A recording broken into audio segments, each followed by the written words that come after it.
अभी हम आए हैं गांव के अंदर। किस तरीके से सरपंच ने गांव को साफ़ सुथरा रखा है, किस तरीके से गांव के अंदर काम हुआ है, उसका जायज़ा लेने के लिए यहाँ पे एक परिवार है। हमें पता चला है कि इस परिवार ने कोरोना काल में अपने जेब के खर्चे से, जो लोग पॉजिटिव आ चुके थे कोरोना पॉजिटिव, उनको अपने जेब के खर्चे से घरों तक उनके अनाज पहुँचाया।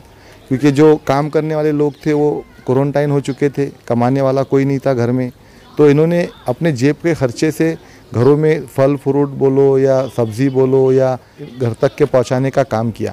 आइए उनसे बात करते हैं। सर, आपका नाम बताइए और ये जो आपने समाज सेवा की है कोरोना काल में, एक बहुत बड़ी बात है, किस तरीके से मन में आई ये बात?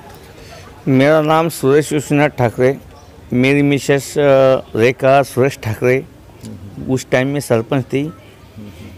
फिर मैंने ऐसा सोचा दिल में कि भाई ये 14 दिन कोरोना टाइम में रहेंगे, इनको खाना गिना कौन देगा, उनके नज़दीक कोई जाएगा नहीं। इसलिए मैंने उनको खाना गिना दिया, भाजी पाला हो, कुछ भी हो, मांस मच्छी हो, उनके घर पे मैंने पहुँच करा। उनके है ना जो कोरोना वाले थे तो 14 दिन है ना वहाँ पे रहते हो दवाखाने में अपने भद्र मारुति के इसमें। उसके बाद में जो कोरोना नहीं थे तो 14 दिन लॉकडाउन करे थे, तो उनको है ना उनके घर पे मैंने खाना गिना पूरा पहुँच करा, पूरे 14 दिन तक? 14 दिन तक। चलिए, एक ये बहुत बड़ी बात है कि 14 दिन तक खाना पहुंचाना मामूली बात नहीं होती है, ख़ास तौर पर ऐसे टाइम पर जब पूरे कारोबार बंद है। इनसे जानेंगे, ये तो इनका एक समाज सेवा हो गया। दूसरा भाग, गांव के अंदर किस तरीके से सरपंच ने अपनी भूमिका निभाई, किस तरीके से सरपंच और ग्राम सेवक अधिकारी ख़ास तौर पर काम किया गाँव में। उन्होंने फिर ग्राम पंचायत ने फवारनी करी, जिला अधिकारी के जैसे आदेश आए ग्राम पंचायत को, ग्राम सेवक ने भी है ना पूरा कंप्लीट करे, फवारनी करे, वो करे। फिर उसके बाद में माइक लगाए, माइक लगाने के बाद में पूरे गांव में बोले कि भाई मास्क लगाओ, मास्क लगाने के बाद में घर के बाहर न मत निकलो। ऐसा जो आदेश आए वो पुलिस खाते के डिपार्टमेंट की जो आदेश आए वो गाँव ने करे। चलिए, ये हमारे साथ मौजूद थे माजी सरपंच के हस्बैंड, और ये बहुत अच्छी तरीके से गांव को समझते हैं, और इन्होंने एक बहुत बड़ा नेक काम किया है कि जो गरीब लोग कोरोना पॉजिटिव हो गए थे, लगभग एलोरा में 100 से ऊपर आ चुके थे पॉजिटिव पेशेंट, घरों तक खाना पहुंचाने का काम किया। एक बहुत अच्छी बात है। हमारे आपको नज़ारा बता दूं किस तरीके से आज भी गाँव आपको पूरा साफ़ सुथरा नज़र आ रहा होगा, क्योंकि यहाँ पे सरपंच ने साफ़ सफाई के ऊपर बहुत ज़्यादा ध्यान दिया, ग्राम सेवक अधिकारी ने साफ़ सफाई पे बहुत ज़्यादा ध्यान दिया। 2 से 3 बार फुहारनी हुई, और अभी हमने गांव के लोगों से बात की, सभी ने यही कहा कि सरपंच ने बहुत अच्छा काम किया। जब काम होता है तभी गांव वाले कहते हैं कि काम अच्छा हुआ, और ये उसी का नतीजा है कि यहाँ पे आज 100 पेशेंट निकलने के बावजूद अभी पूरी तरीके से यहाँ पे अब पॉजिटिव पेशेंट नहीं है, सब अच्छी तरीके से चल रहा है। और हमें ये कहने में कोई ऐतराज़ नहीं होगा कि एलोरा गांव अब कोरोना मुक्त है।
वेलकम दोस्तों, आप देख रहे हैं न्यूज़ 9 हिंदी चैनल। ये 12वें एपिसोड में आपका स्वागत है।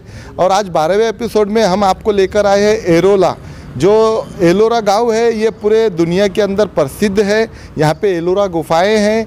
यहाँ पर बहुत सारी ऐसी चीज़ें हैं जो पूरी दुनिया में कहीं नहीं पाई जाती। यहाँ पे आज हम मौजूद है ग्राम पंचायत एलोरा की ग्राम पंचायत है और हमारे साथ मौजूद है यहाँ के सरपंच साहब, ग्राम सेवक अधिकारी साहब और उनके सदस्य यहाँ पे मौजूद है। आइए उनसे बात करते हैं। जो कोरोना की सेकंड लाट आई थी पूरे देश भर में और ग्रामीण क्षेत्र में किस तरीके से उसका प्रभाव हुआ और एलोरा में किस तरीके से सरपंच साहब ने मेहनत करके उसको प्रभाव बढ़ने से रोका है। आइए उनसे बात करते हैं। सरपंच साहब, आपका नाम बताइए हमारे दर्शकों को। प्रकाश खसरू पाटील, वेरूळ। कितना कठिन था आपको इस सेकंड लाट से लढणे में? भरपूर त्रास झाला, पण सगळ्याच्या सहकार्यानं आम्ही साखळीत वाढण्याचा प्रयत्न केला आणि आज आमच्या गावामध्ये 0 पेशंट आहे, आज काहीच नाही। त्यासाठी आम्हाला BDO साहेब असेल, PI ग्राम पोलीस स्टेशन PI मैत्री साहेब असेल आणि लोकलचे आमचे पूर्ण ग्रामपंचायत सदस्य, आमचे ग्रामसेवक अधिकारी, अंगणवाडीचे सेविका, आशाताई, वर्कर भरपूर सगळ्यांनी सहकार्य केलं। त्यामुळे आज आम्ही मस्त 0मध्ये आज एक पण पेशंट वेरूळमध्ये नाही आहे। तुम्हाला फर्स्ट टाइम जर माहीत पडलं का आता सेकंड लाट परत आली आहे आणि आता इलेक्शन झालं होतं, पूर्ण कारोबार तुम्ही हातापायी घेतलं होतं, कितना कठीण तुम्हाला झालं? प्रशासनाकडून काय मदत तुम्हाला भेटली? प्रशासन मुख्यमंत्री साहेबांना तसं आश्वासन दिलं, मग माझं गाव जर 0 ठेवशील तर 50 लाख बक्षीस बने, पण सहकार्य भरपूर आम्हाला दवाखान्याचं भरपूर सहकार्य मिळालं। आमचे डॉक्टर पांडवे साहेब भरपूर आम्ही प्रॉपर प्रत्येक वार्डामध्ये जिथे पेशंट सापडलं तिथे आम्ही कॅम्प लावला, लसीकरण केलं, RT-PCR केलं, अँटीजन सगळे पूर्ण टेस्ट केल्या आणि सगळ्या गोष्टी आम्हाला आणि साबणेनं वारंवार हात धुणे, सॅनिटायझर वापरणे, मास्क लावणे कंटिन्यू, हा विषय आम्ही केला, सगळ्यांनी सहकार्य केलं आणि त्याबद्दल आपण गावकऱ्याचे आभार मानतो, कारण गावकऱ्यांनी भरपूर सहकार्य केलं आम्हाला आणि अधिकारी आहेच पाठीशी आमचे। जी चलिए, ग्राम सेवक अधिकारी यहाँ पे मौजूद है। सरपंच साहब से अभी और बात करेंगे थोड़ी हम, लेकिन पहले ग्राम सेवक अधिकारी साहब से जानते हैं। इनकी बहुत बड़ी भूमिका होती है किसी भी गांव में जहाँ पे ग्राम सेवक अधिकारी होता है। प्रशासन से जो भी स्कीम होती है उनका फ़र्ज़ है कि गांव में जो है तो वो स्कीम बताना और वो स्कीम लेकर आना। लेकिन जो कोरोना काल था इसके अंदर हमें पता चला है कि साहब को भी जो है तो थोड़ा कोरोना का जो है तो पॉजिटिव आने का थोड़ा ख़तरा था। किस तरीके से उन्होंने अपने परिवार को छोड़ कर के इस गांव में मेहनत की, क्या सर आप कहेंगे हमारे दर्शकों को किस तरीके से प्रशासन के साथ में आपने अपनी ईमानदारी से मेहनत की? कोरोना हा प्रत्येकाने याच्यात अडचणी न समजता याच्यातून आपण फॅमिलियर होऊन याच्या विरोधात जाणं, याच्या आपल्याला काळजी घेणं, मास्क वापरणं, सॅनिटायझरचा वापर करणं, वेळोवेळी साबणानं हात धुणं, ह्या गोष्टी आपण वेळोवेळी केल्या पाहिजे। त्याच्यानंतर गावातील वेरूळ हे एवढं मोठं गाव आहे, जगप्रसिद्ध गाव आहे, याच्यात बऱ्याच ठिकाणून बाहेरून सुद्धा येणारे पर्यटक आहे। त्याच्यानंतर हॉटेल व्यवसाय खूप मोठा आहे आणि त्याची वस्ती खूप मोठी, तर त्याच्यासाठी आम्हाला वेळोवेळी प्रत्येक वस्तीमध्ये जाऊन लोकांना मार्गदर्शन करावं लागलं। त्याच्यामुळं मार्गदर्शन, लोकांचे लसीकरण, लोकांचे स्वॅब घेणं, ह्या प्रकरणात बऱ्याचशा वेळेस लोकांच्या संपर्कात येतो। त्याच्यामुळं मला कोरोनाचा थोडा प्रादुर्भाव झाला होता, पण त्याच्यात एक 8-10 दिवसाचा कालावधी मी त्यात डॉक्टरांच्या याच्यानुसार विलगीकरणात राहून त्याच्यावरती विजय मिळवलेला आहे कोरोनावरती। कोरोना की सेकंड लाट की जो चुनौती तो थी ही, लेकिन साथ में इनको एक दूसरी चुनौती ये मिल गई थी कि अब पूरे गांव में लसीकरण करवाना है। तो ग्राम सेवक अधिकारी साहब का उसमें क्या रोल रहा, ये हम बात करेंगे। 45 वर्ष वयाच्या वरील लोकांना आपल्याला लसीकरण हा जो प्रकार आहे कोविशिल्ड आणि त्याच्यानंतर कोवॅक्सिन हे देण्यासाठी आपल्याला वेळोवेळी शासनाकडून येणारे निर्देश याच्यानुसार लोकांना याची जी भूमिका आहे याच्यात आपल्याला दुवा आहे। हा ग्रामसेवक जो आहे, ग्रामविकास अधिकारी हे जे तर शासनाकडून येणाऱ्या कोणत्याही गोष्टी आहे याचा दुवा आहे। शासनाकडून येणारी लस ही जी द्यायची तर ती 45 वर्षाच्या वरच्या लोकांना द्यायची, तर त्या लोकांची यादी बनवून त्या लोकांना त्या लसीकरण कॅम्पपर्यंत आणायची जबाबदारी ग्रामसेवकाची। तत्कालीन सदस्य, त्याच्यातल्या सरपंच, ग्रामपंचायतचे कर्मचारी यांची सगळ्यांची जबाबदारी, त्यांनी एक टीम वर्क म्हणून ही जबाबदारी खांद्यावरती पेलली आणि ती यशस्वीरित्या पार पडली गावातली। जवळजवळ 90% लोकांनी 45 वर्षाच्या वरील लसीकरण गावात झालेलं आहे आमच्या. ओके, ये बहुत बड़ी बात है. जहाँ पे सिटी में लोग डर रहे थे लसीकरण लेने के लिए कि नहीं हमें कुछ हो जाएगा, लेकिन यहाँ पे गांव में अगर 85% होता है तो ये गांव के सरपंच साहब के लिए और ग्राम सेवक अधिकारी के लिए बहुत बड़ी कामयाबी है. चलिए वापस आते हैं सरपंच साहब के पास में. कितनी बड़ी चुनौती थी कि घरों में लेडीज़ को जा कर के समझाना कि आपके अगर हस्बैंड बाहर से घर में आते हैं तो इस तरीके से आप उनको पहले टॉवेल दे दीजिए, मुँह हाथ धुला दीजिए. तो आशा वर्कर के साथ में आपकी क्या मीटिंग हुई, किस तरीके से आपने उनसे काम लिया? आशा वर्कर आणि अंगणवाडीची सेविका यांच्या भरपूर यांचं काम झालं, कारण प्रत्येक घरी जाऊन आणि महिलाच्या डोक्यात घालणं, महिलाला समजून सांगणं फार एक त्रासच आहे. कारण कपडे, टावेल, साबण हे कसं वापर करायचा हे पूर्ण सांगितलेलं आहे. त्या पद्धतीने भरपूर त्रास होतो, कारण सगळेच लोक ऐकून ऐकतील असा नाही विषय, पण डोर टू डोर जाऊन हे काम आम्ही सगळ्यांनी केलं टीमवर्कनं. त्याबद्दल भरपूर आम्हाला सहकार्य गावाचं मिळालं, त्याबद्दल धन्यवाद सगळे गावाचे. चलिए गांव का धन्यवाद है. जब तक गांव अगर सरपंच को साथ नहीं देगा तो सरपंच कुछ नहीं कर सकता. हम सरपंच साहब से ये जानना चाहेंगे कि जब आदेश आया कलेक्टर साहब का, जिलाधिकारी साहब का, कि अब सिर्फ अत्यावश्यक सेवा की दुकानें चालू रहेंगी और इतने बजे से इतने बजे तक चालू रहेंगी, वो कितनी बड़ी चुनौती थी? क्योंकि आपके दोस्त वगैरह रिश्तेदारों की भी यहाँ पे कारोबार होंगे. बंद करते थे लोग या कुछ ऐसा रहने दो, अब हम आपके दोस्त तो है, ये है, डन करना पड़ा कभी किसी को? नाही कॉम्प्रोमाइज केलंच नाही आम्ही. सकाळी 11 वाजेपर्यंत दुकान चालू ठेवत होतो. 11 नंतर कंप्लीट बंद राहत होतो. बाजार पूर्ण बंद ठेवला. मार्केट बंदच राहत होतं. मंडी, भाजी मंडी सगळं बंद राहत होतं.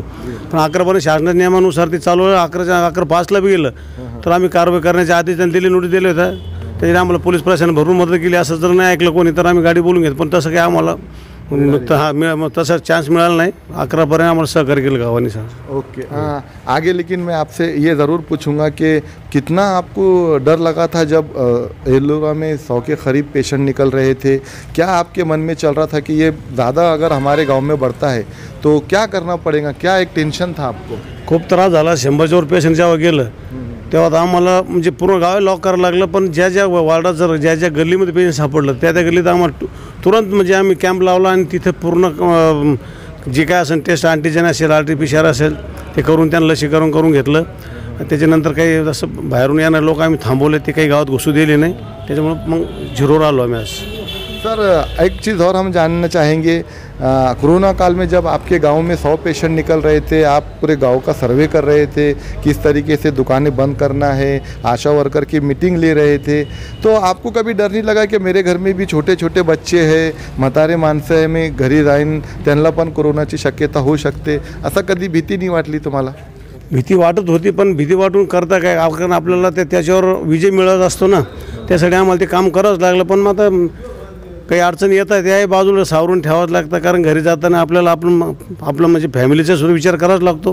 पण तसं पथ्य पाळली, तसं काही घडलं नाही. पेशंट काही घरात सापडले नाही. आम्ही व्यवस्थित आहे आज. ओके, चलिए ग्राम सेवक अधिकारी साहब के पास में हम बात करते हैं कि जो तीसरी लाट का जो अंदेशा दिखाया जा रहा है, उसमें ग्राम सेवक अधिकारी के तरफ से गांव में अभी से क्या तैयारी शुरू हो चुकी है या कुछ आदेश का इंतज़ार कर रहे हैं? सर हमें ये बताइए, जैसे तीसरी लाट का अंदेशा दिखाया जा रहा है, जिसे सब दुआ कर रहे हैं कि ये आना नहीं चाहिए क्योंकि इसमें बच्चे प्रभावित होने के ज़्यादा चांसेस है, आपके तरफ से क्या तैयारी हो रही है या प्रशासन की तरफ से कुछ आदेश आने वाले हैं? अभी तो कुछ उसका आदेश नहीं आया है, मगर जो है प्रशासन ने जो नॉर्म्स बताए, हाथ धोना, सैनिटाइज़र का यूज़ करना, उसके बाद में मास्क यूज़ करना, जिसको मास्क नहीं है तो उसको कुछ फाइन लगाना, वो चीज़ें हम उसमें अभी ये कर रहे हैं, उसमें यूज़ कर रहे हैं लोगों पे, वो उनको करने के लिए कंपलसरी कर रहे हैं कि आपको ये कंपलसरी करना है। ग्राम सेवक अधिकारी और सरपंच ने इंतज़ार नहीं किया कि सरकार से सहायता आएंगी। सरकार ने तो बहुत सहायता की है, गरीब लोगों की अनाज फ्री में बांटा है, लेकिन ये एक बड़ी जिम्मेदारी होती है कि अगर मैं जहाँ पे ड्यूटी कर रहा हूँ जिस गांव में, तो वो मेरी खुद की भी जिम्मेदारी है। तो लोग बता रहे हैं कि ग्राम सेवक अधिकारी ने खुद अपने पैसों से, अपने जेब के खर्चे से गाँव के अंदर भाजी पाला या राशन जो नहीं खरीद पा रहा था, जिसके कारोबार बंद थे, अपने जेब से उनके घर तक के राशन पहुँचाया। आइए एक आखिरी सदस्य सदस्य हमारे साथ में मौजूद है जो यहाँ पे प्यून का काम करते हैं। एक ये प्यून मैं इसलिए कह रहा हूँ क्योंकि इनका पोस्ट है, बुरा मत लगने दीजिए, लेकिन इनकी जो मेहनत थी कोरोना काल में ये बहुत बड़ी मेहनत होती है क्योंकि इन्होंने भी अपना जो पूरा योगदान गाँव के लिए दिया है। जानते हैं इन्होंने किस तरीके से गाँव के ऊपर जो है तो अपनी मेहनत की है। सर हमें ये बताइए, आपका नाम बताइए पहले और किस तरीके से आपका योगदान रहा गाँव में कोरोना काल में? माझं नाव राजेश हाडे। सर्वात प्रथम म्हणजे गावामध्ये पहिले जे पेशंट मिळाले त्यावेळेस फर्स्ट टाईम गावामध्ये कोरोना आले म्हणजे प्रत्येकच्या घरामध्ये भीतीचं वातावरण निर्माण झालं होतं आणि त्याच वेळेत आमच्या राम मंदिरकडं एक पेशंट निघाला होता मोरे म्हणून। त्यावेळेस त्यांनी 7 दिवस 15 दिवस होता दवाखान्यात राहून वापस आले। नंतर आमचे जे माजी सदस्य सरपंच सुरेश नाना ठाकरे ह्यांनी स्वतः 8 दिवस आम्हाला त्यांच्यासाठी संध्याकाळची चिकन, अंडे आणि मटणसुद्धा त्यांच्या घरी पाठवलेले। आणि विशेष म्हणजे ज्या ठिकाणी पेशंट निघतात त्या ठिकाणी आम्हाला ग्रामसेवक सरपंच सांगितलं की यांच्या घरामध्ये जाऊन सॅनिटायझर मारा। आता पहिली गोष्ट, पहिली लाट इतकी भयान होती की कोरोनाचं नाव ऐकल्यावरच माणसं घाबरायचे, पण आमच्यावर एक शासनाची जबाबदारी किंवा गावाची जबाबदारी, आपण एक कर्मचारी आहे म्हणून आम्ही न घाबरता फक्त हातामध्ये तोंडामध्ये मास्क, हातामध्ये हँडग्लोव्स आणि घरामध्ये जाऊन फवारणी केलेली। आणि ज्या ठिकाणी बी जास्त पेशंट निघले, ज्या ठिकाणी पहिले अँटीजन आरटीपीसीआर टेस्टिंग केली त्या ठिकाणी टोटल डॉक्टर लोकांना टेबल खुर्च्या बाकडे आणून सहकार्य करणे आणि प्रत्येक म्हणजे ज्या ठिकाणी सरपंचानं आम्हाला सांगितले की ह्या ठिकाणी पेशंट निघले त्या ठिकाणी जाऊन लॉकडाऊन पहिल्या ह्याच्यामध्ये गल्ली सील करायचं। आम्ही स्वतः सकाळी 7ला जाऊन 2-3 ठिकाणी पहिले गल्ल्या क्लोज केलं कारण की रिपोर्ट पहिले कधी येत होतं ना फास्टमध्ये। सकाळी जर टेस्टिंग केली संध्याकाळी रिपोर्ट होऊन जातं। आम्ही रात्रीसुद्धा गल्लीला जाऊन बंद केलेले आहे आणि घरामध्ये जाऊन फवारणी केली बस।